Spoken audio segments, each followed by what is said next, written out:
হিন্দু ধর্ম অনুযায়ী সময়কে ভাগ করা হয়েছে চারটি মহাযুগে: সত্যযুগ, ত্রেতা যুগ, দ্বাপর যুগ এবং কল্কি যুগ। কিন্তু জানেন কি, প্রত্যেকটি যুগে ঘটেছে বিস্ময়কর কিছু ঘটনা। ধর্মের উত্থান, পতন আর শেষ হয়েছে ভয়ঙ্কর ধ্বংসের মাধ্যমে। আজকের এই ভিডিওতে আমরা জানব চারটি যুগের রহস্য, সেই যুগগুলি কি কি ঘটেছিল এবং কিভাবে প্রত্যেকটি যুগের অবসান ঘটেছে। ভিডিওটি শেষ পর্যন্ত দেখতে থাকুন, কারণ শেষের অংশে রয়েছে কলিযুগের এমন কিছু সত্য যা আপনাকে অবাক করে দেবে। চারটি যুগ কি কি? হিন্দু শাস্ত্র অনুযায়ী চারটি যুগ হলো সত্যযুগ, ত্রেতা যুগ, দ্বাপর যুগ এবং কলিযুগ। এই চারটি যুগ মিলিয়ে একটি মহাযুগ গঠিত হয়। প্রত্যেকটি যুগে ধর্মের শক্তি ধীরে ধীরে কমতে থাকে। সত্যযুগকে বলা হয় সোনালী যুগ। এই যুগে সত্য, ধর্ম এবং ন্যায় সর্বোচ্চ স্থানে ছিল।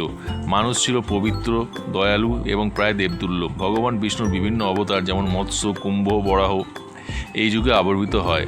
মানুষের মধ্যে ছিল না কোনো পাপ, হিংসা বা প্রতারণতা। সবাই সত্যের পথে চলত। ধীরে ধীরে মানুষের মধ্যে অহংকার ও পাপের সূচনা হয় এবং ধর্মের পতন শুরু হওয়ায় সত্যযুগের সমাপ্তি ঘটে।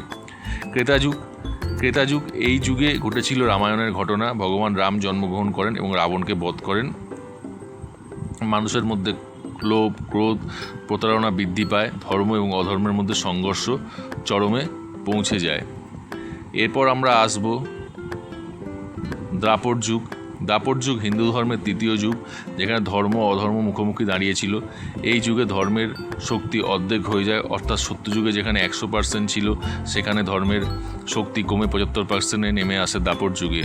দ্বাপর যুগের সবচেয়ে বড় ঘটনা হলো মহাভারতের যুদ্ধ। এই যুদ্ধে জন্মগ্রহণ করেন ভগবান শ্রীকৃষ্ণ, যিনি ধর্ম রক্ষার জন্য অবতীর্ণ হন।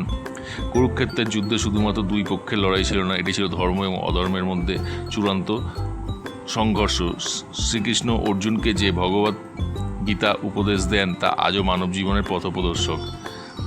এই যুগের মধ্যে লোভ, ক্রোধ, প্রতারণা অনেক বেড়ে যায়। রাজনীতি এবং ক্ষমতার লড়াই সমাজে অশান্ত করে তোলে। পরিবারের মধ্যে বিভাজন শুরু হয়। কৌরব ও পাণ্ডবদের মধ্যে ভাই ভাই যুদ্ধ পরিণত হয়। মানুষ ধর্ম জানত, কিন্তু অনেকেই তা মানত না। এটাই ছিল দ্বাপর যুগের বড় বৈশিষ্ট্য। এরপর মহাভারতের যুদ্ধ হয় এবং যুদ্ধের অবসানে শ্রীকৃষ্ণ তার লীলা সমাপ্ত করে দেহত্যাগ করেন। তখনই দ্বাপর যুগের শেষ হয় এবং শুরু হয় কলিযুগ। বর্তমানে আমরা কলিযুগে বাস করছি। এই যুগে পাপ, মিথ্যা, লোভ, হিংসা সর্বাধিক বৃদ্ধি পেয়েছে।